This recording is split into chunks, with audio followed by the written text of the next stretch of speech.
नमस्कार दोस्तों, आप सभी को अपने ही यूट्यूब चैनल निरंजन गुरु में स्वागत है। मैं हूं मनीष यादव और आज की इस वीडियो में लेकर आया हूं क्लास 10th का ऑब्जेक्टिव क्वेश्चन जो कि पॉलिटिकल साइंस के लेसन 1 से है। तो चलिए, पहला वीडियो में हम लोग 30 क्वेश्चन कर चुके थे और उसमें थोड़ा क्वेश्चन और छूट गया था, तो उसे भी देख लेते हैं। अगर आप इस चैनल पर नए हैं तो इस चैनल को सब्सक्राइब कर लें ताकि और नोटिफिकेशन आप सभी को मिलता रहे। तो चलिए दोस्तों, बिना समय गंवाए हुए हम लोग क्वेश्चन की ओर आगे बढ़ते हैं। क्वेश्चन 1 है, काले दस्ताने और बंधी हुई मुठ्ठियां किसकी प्रतीक थी? तो ऑप्शन ए में दिया हुआ नील लौकिक शक्ति का, बी में दिया हुआ श्वेत शक्ति का, सी में दिया हुआ श्वेत शक्ति का और डी में दिया हुआ इनमें से सभी का। तो काले दस्ताने और बंधी हुई मुठ्ठियां अश्वेत शक्ति का प्रतीक थी। चलिए नेक्स्ट क्वेश्चन पे आते हैं। क्वेश्चन 2 है, इनमें से कौन से ऐसे व्यक्ति हैं जिनका नाम दलितों के उत्थान से संबंधित नहीं है? हो जाएगा दोस्तों, ठीक है, संबंधित नहीं है हो जाएगा। तो ऑप्शन ए में दिया हुआ डॉक्टर राजेंद्र प्रसाद, बी में दिया हुआ महात्मा गांधी, सी में दिया हुआ पेरियार रामास्वामी नायर, डी में दिया हुआ डॉक्टर भीमराव अम्बेडकर।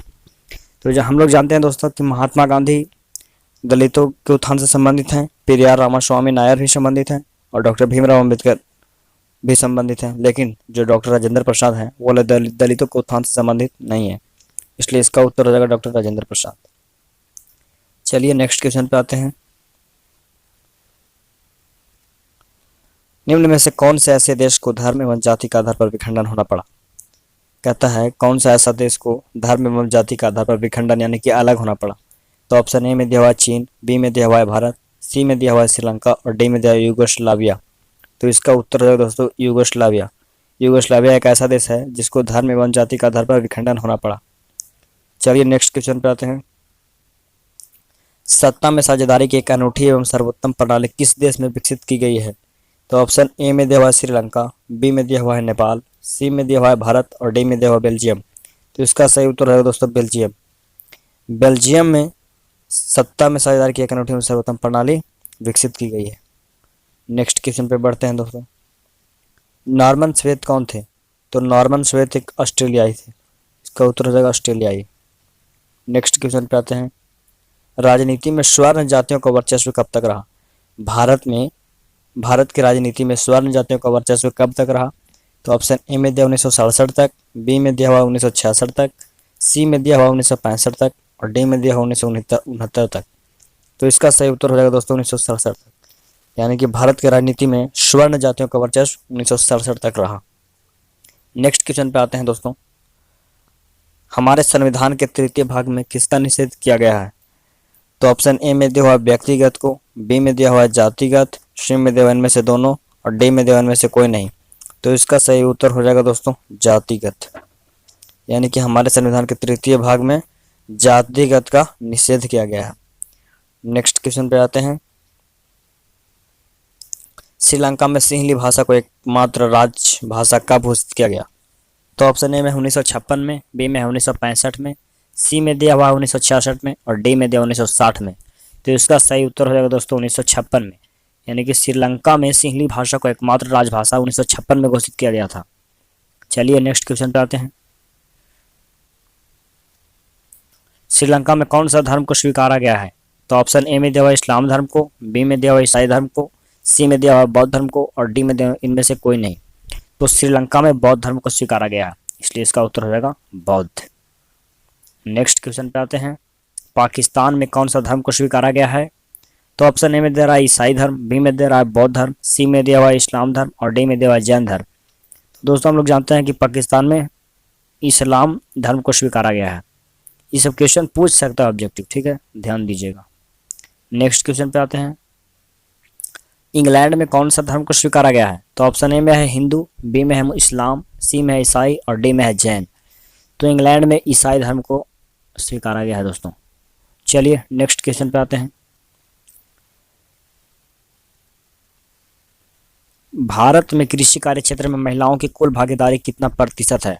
तो ऑप्शन ए में देता है 40%, बी में दिया हुआ है 65%, सी में दिया हुआ है 35% और डी में दिया हुआ है 56%। तो इसका सही उत्तर हो जाएगा दोस्तों 40%, यानी कि भारत में कृषि कार्य में जो महिलाओं का योगदान है वो कुल कितना है? तो 40% है। नेक्स्ट क्वेश्चन पे आते हैं। सबसे पहले किस देश में महिलाओं को वोट देने का अधिकार मिला?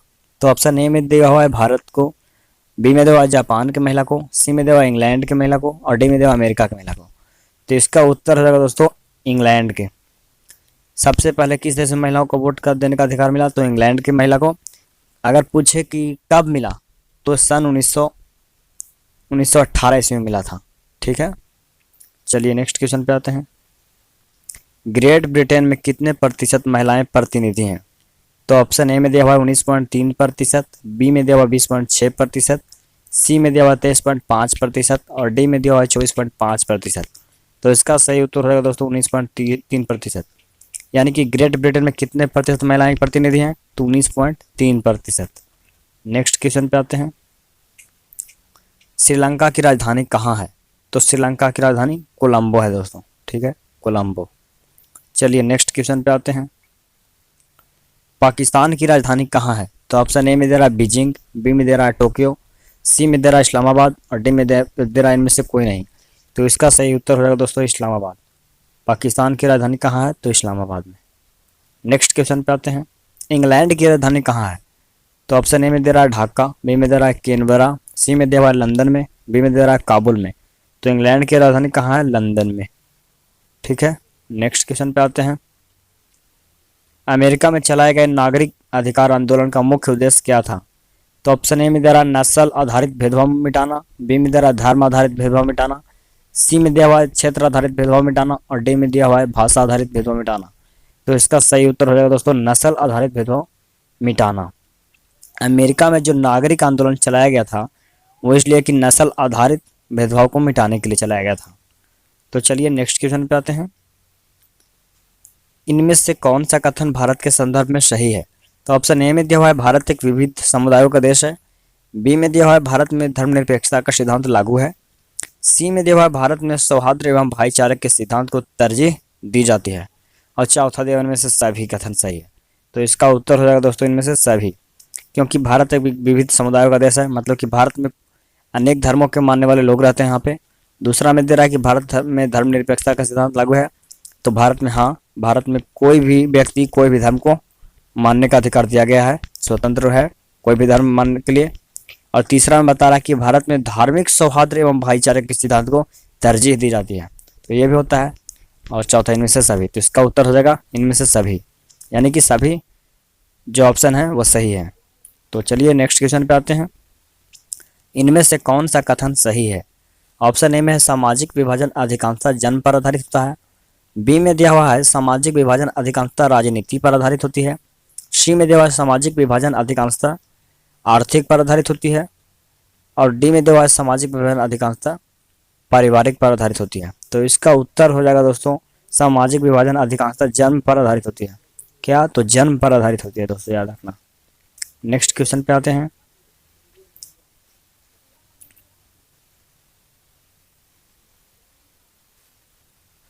चलिए, लोकतांत्रिक शासन व्यवस्था में सत्ता की साझेदारी के सिद्धांत का पालन करते हुए किस बात पर विशेष बल दिया गया है? तो ऑप्शन ए में दे रहा है सत्ता की साझेदारी में अधिक से अधिक लोगों को शामिल करने पर, बी में दिया हुआ है सत्ता की साझेदारी में कम से कम लोगों को शामिल करने पर और सी में दिया हुआ है सत्ता की साझेदारी में किसी विशेष समुदाय को शामिल करने पर और डी में दिया हुआ है सत्ता की साझेदारी में शिक्षित लोगों को शामिल करने पर। तो इसका सही उत्तर हो जाएगा दोस्तों सत्ता की साझेदारी में अधिक से अधिक लोगों को शामिल करने पर। नेक्स्ट क्वेश्चन पे आते हैं। श्रीलंका में सत्ता की साझेदारी से संबंधित कथनों में निम्नलिखित में कौन सही है? तो ऑप्शन ए में दिया हुआ है बहुसंख्यक श्रेणी भाषा के हितों की अनदेखी का प्रयास, बी में दिया हुआ अल्पसंख्यकों का प्रभुत्व कायम रखने का प्रयास, सी में दिया हुआ है संघीय शासन पद्धति अपना कर सभी क्षेत्र के हितों का ध्यान और डी में दिया हुआ है श्रीलंकाई सरकार की नीतियों द्वारा श्रेणी भाषी बहुसंख्यक का वर्चस्व कायम रखने का प्रयास। तो इसका उत्तर हो जाएगा दोस्तों ऑप्शन डी, यानी कि श्रीलंका में सत्ता की साझेदारी से संबंधित कथनों में कौन सही है? तो श्रीलंकाई सरकार की नीतियां द्वारा सीहली भाषा बहुसंख्यकों का वर्चस्व कायम रखने का प्रयास है, यही सही है। नेक्स्ट क्वेश्चन पे आते हैं। राजनीति में धर्म उस वक्त एक विकराल समस्या के रूप में खड़ी हो जाती है जब ऑप्शन ए में दिया हुआ धर्म एवं संप्रदाय को एक राष्ट्र का मुख्य आधार मान लिया जाता है, बी में दिया हुआ संविधान को राष्ट्र का मुख्य आधार मान लिया जाता है, सी में दिया शिक्षा को शिक्षा को राष्ट्र का आधार मान लिया जाता है, और डी में दिया हुआ है कानून को राष्ट्र का आधार मान लिया जाता है। तो इसका उत्तर होगा दोस्तों धर्म एवं संप्रदाय को एक राष्ट्र का मुख्य आधार मान लिया जाता है, तब एक विकराल समस्या खड़ी हो जाता है। चलिए नेक्स्ट क्वेश्चन पे आते हैं। क्वेश्चन नंबर 24 में है कि बेल्जियम की राजधानी कहाँ है? तो ऑप्शन ए में दिया हुआ है काबुल, बी में दिया हुआ है ढाका, सी में दिया हुआ है ब्रुसेल्स और डी में दिया हुआ है लंदन। तो इसका सही उत्तर हो जाएगा दोस्तों ब्रुसेल्स, यानी कि बेल्जियम की राजधानी कहाँ है? तो ब्रुसेल्स। नेक्स्ट क्वेश्चन पे आते हैं। मैक्सिको के ओलंपिक समारोह में विरोध का रूप किस पर आधारित था? तो ऑप्शन ए में है नस्ल, बी में है जाति, सी में है रंग और डी में इनमें से कोई नहीं। तो इसका उत्तर हो जाएगा दोस्तों नस्ल, यानी कि मैक्सिको के ओलंपिक समारोह में विरोध का जो रूप था वो नस्ल पर आधारित था। नेक्स्ट क्वेश्चन पे आते हैं। उत्तरी आयरलैंड एवं नीदरलैंड कितने खेमे में बटे हुए हैं? तो ऑप्शन ए में दिया हुआ है 3 में, बी में दिया हुआ है 4 में, सी में दिया हुआ है 2 में और डी में दिया हुआ है 5 में। तो इसका सही उत्तर हो जाएगा दोस्तों 2 में, यानी कि उत्तरी आयरलैंड और नीदरलैंड 2 खेमे में बटे हुए हैं। नेक्स्ट क्वेश्चन पे आते हैं। कौन सा ऐसा देश है जहां धर्म और वर्ग के बीच कोई मेल दिखाई नहीं देता? तो ऑप्शन ए में है नीदरलैंड, बी में है अमेरिका, सी में आयरलैंड और डी में इनमें से कोई नहीं। तो इसका सही उत्तर हो जाएगा दोस्तों नीदरलैंड, यानी कि नीदरलैंड एक ऐसा देश है जहां धर्म और वर्ग के बीच कोई मेल दिखाई नहीं देता है। नेक्स्ट क्वेश्चन पे आते हैं। जाति को समुदाय को मुख्य आधार मानने वाला व्यक्ति क्या कहलाता है? जाति को समुदाय को मुख्य आधार मानने वाला व्यक्ति क्या कहलाता है? तो जातिवादी कहलाएगा। इसका उत्तर है क्या? जातिवादी। नेक्स्ट क्वेश्चन पे आते हैं। धर्म को समुदाय को मुख्य आधार मानने वाला व्यक्ति क्या कहलाता है?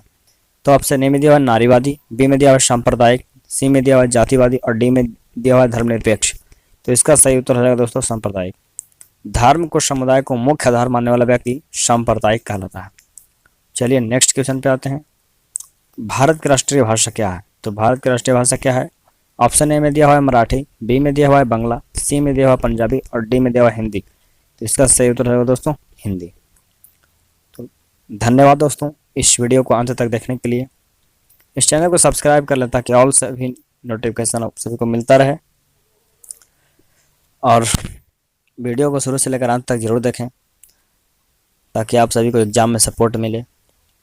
तो चलिए ठीक है, मिलते हैं नेक्स्ट वीडियो में, तब तक के लिए जय हिंद जय भारत।